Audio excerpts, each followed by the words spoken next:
Chapter 8 Dying in Droves. Before dawn on January 8th, 1943, a B 24 taxied to a beachside runway on Kauai, readying for a training flight. Aboard were Superman's former co pilot, George Mosnet, and five other officers from Louis and Phil's barracks. The plane lifted off and disappeared in the darkness. After sunrise, Louis and Phil got the news the plane was missing. They rushed to Kauai and walked the beach, looking for any sign of their friends. A slip of paper washed ashore. It was a paycheck made out to Mosnet. Later that morning, the plane was found lying on the ocean floor just offshore. All 10 crewmen were dead. The plane had barely made it past takeoff, clearing the runway, turning and slamming into the water. Several men had tried to swim shore, but sharks had found them. The men were, Louis wrote in his diary, ripped to pieces. Uh-oh. Louis was shaken. He'd been in Hawaii for only 2 months, yet already several dozen men from his bomb group, including 6 of the 16 men in his barracks, were dead. The first loss came on the flight from the States when a B 24 vanished. The first loss came on the flight from the States when a B 24 vanished. Then a plane caught fire and crashed, killing 4 men. Another plane hit. Wait, where's my George Washington post? Hold on.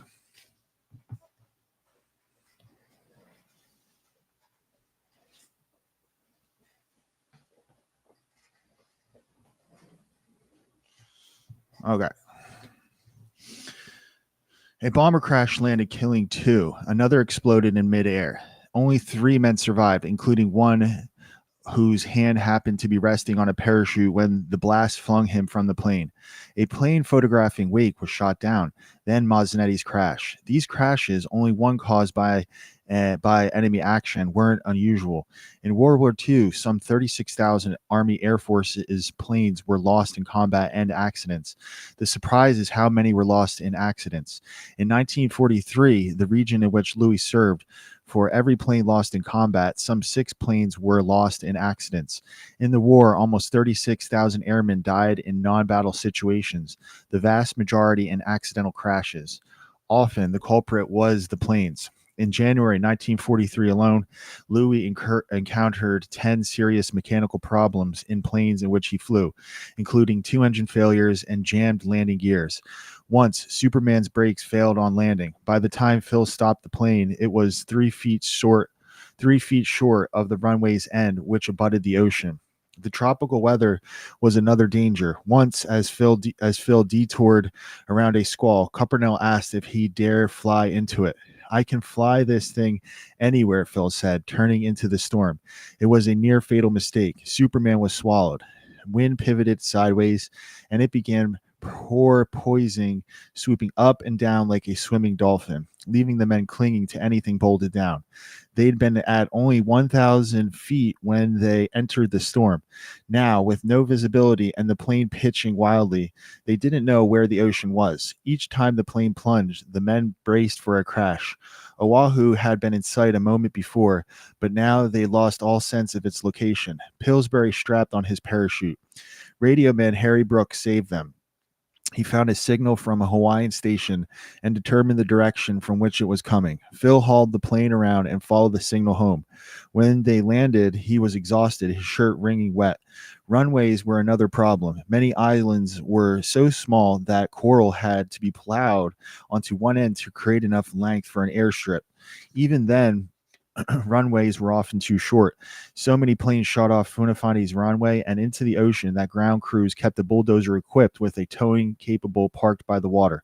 For loaded B-24s, which needed well over 4,000 feet for takeoff, the cropped island runways, often abutted by towering palm trees, were a challenge. The takeoff proved exciting, wrote Staff Sergeant Frank Rosneck of one overloaded departure.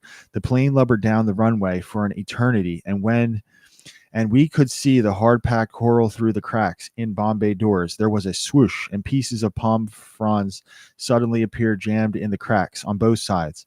Only the laundry knew how scared I was. Then there was human error. Pilots flew or taxied planes into each other. In B-24's notorious for fuel leaks, airmen lit cigarettes and blew up their planes.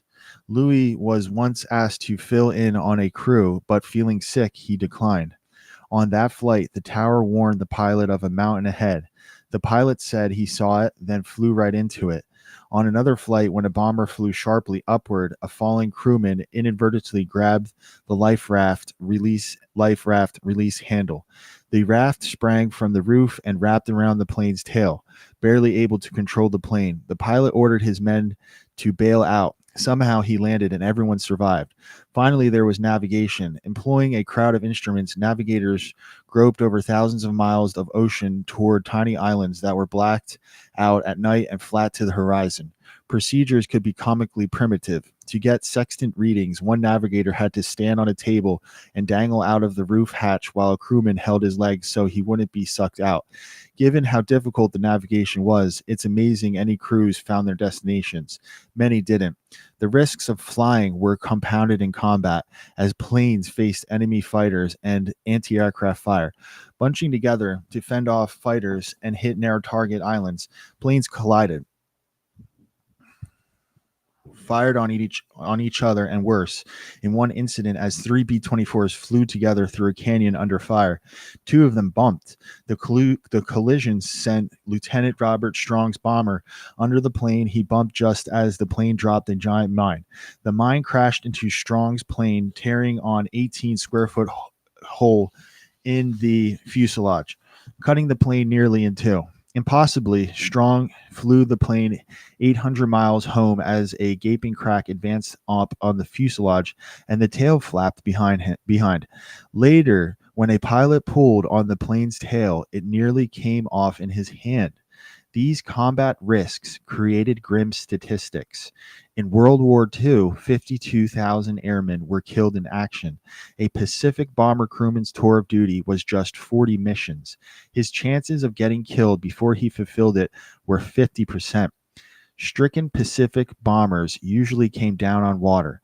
Every airman had a life vest called a Mae West. After the busty movie star, survivors had to get to rafts immediately because sharks often arrived in vast numbers almost the moment planes hit. Once, coming upon a crash site, Superman's crew saw this firsthand. Hundreds of sharks, some of which looked 20 feet long, were swirling around the life rafts, on the verge of overturning them. The survivors were rescued, but the Superman crew was horrified. In 1943, Louis' U.S. Sea Track teammate Art Reading was knocked unconscious as he ditched his plane, landed it on water. As the plane sank, Reading's navigator Everett Almond pulled Reading out and lashed himself to him. As Reading woke, Almond began towing him toward the nearest island 20 miles away. Sharks began circling. One swept in, bit Almond's leg and dove, dragging both men under. Then something gave way and the men surfaced in a pool of blood. Almond's leg had apparently been torn off. He gave his Mae West to Redding, then sank away. For 18 hours, Redding floated, kicking and hacking at attacking sharks before a search boat found him. For good reason, sharks were feared and loathed by airmen.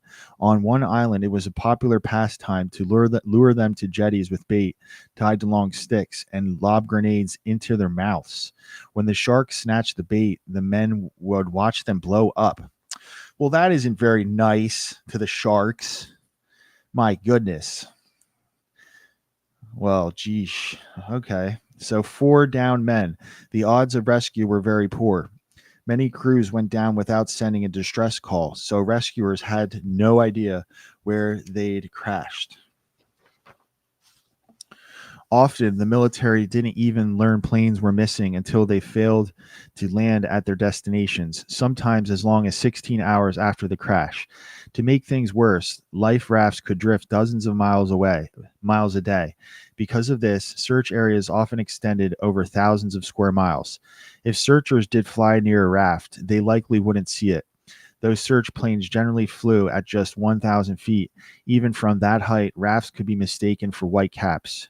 To avoid stalling, many rescue planes had to be flown so fast that crewmen only had a moment to scan each area before it was gone. The sad truth, known to Louis, Phil, and all other airmen, was that the vast majority of downed men were never found. The improbability of rescue, coupled with the soaring rate of accidental crashes, created a terrible equation. Search planes appear to have been more likely to go down themselves than to find the men they were looking for. It's likely that for every man rescued, several would-be rescuers died. Hunger, thirst, and exposure depleted raft-bound men with frightening rapidity. Some died in days, others went insane. In 1942, a bomber crashed in the Pacific, stranding 9 men on a raft. Within a few days, one had died, and the rest had gone mad. 2 heard music and baying dogs. 2 scuffled over an imaginary case of beer. Another shouted curses at a sky he believed was full of bombers. Seeing a boat that wasn't there, he leapt overboard and drowned. When the men were rescued on day 7, they were too weak to wave their arms. Of all the horrors facing down men, the one most feared was capture by Japanese. The roots of this fear lay in an event that occurred in 1937. Early in Japan's invasion of China, the Japanese military surrounded the city of Nanking, stranding civilians and 90,000 Chinese soldiers who surrendered. Japanese officers then issued an order to execute all POWs, prisoners of war. What followed was a 6-week frenzy of killing. POWs were beheaded, machine gunned, bayoneted, and burned alive. So what we're learning here is just the violence and the disorder and the craziness of human nature and what this can all be. Purposeful inefficiencies, these are meant to be lessons to learn from. We shouldn't just forget this past. We could say, okay, this is the way it was. We don't need to do it again. And why did it happen? Let's try to improve. The Japanese military surrounded the city of Nanking, stranding civilians and 90,000 Chinese soldiers who surrendered. Japanese officers then issued an order to execute all POWs. What follows was a 60-week frenzy of killing, being beheaded, machine gun, blah, blah, blah. The Japanese turned on civilians, staging killing contests, doing bad things to lots of people, mutilating and crucifying them. The Japanese press ran tallies of killing contests, praising the contestants.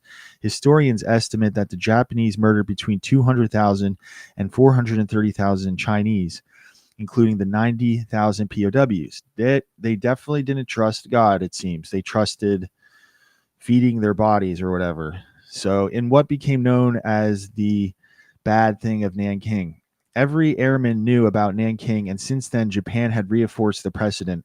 In Louis' squadron, there was a rumor that on a Japanese territory in the Marshall Islands called Kwajalein, POWs were murdered. The men called it Execution Island. It is testament to the reputation of the Japanese that in one doomed B-24 falling over Japanese forces, only one man bailed out. The rest were so afraid of capture that they had chose to die in the crash. For airmen, the risks couldn't be ignored.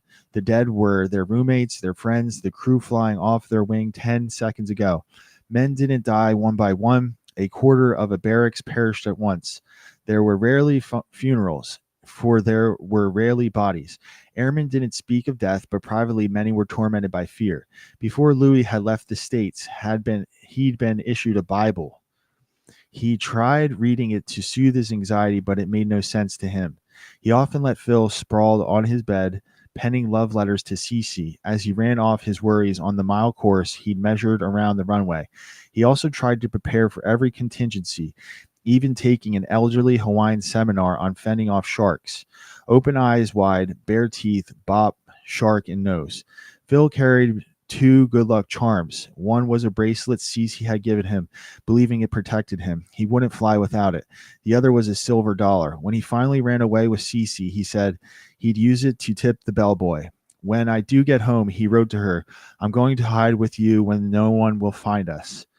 As wise airmen died in droves, a ritual began. When a man was lost, his friends would open his footlocker, take out his liquor, and have to drink in his honor. In a war without funerals, it was the best they could do. Yep, do the best you can with what you've got. Absolutely.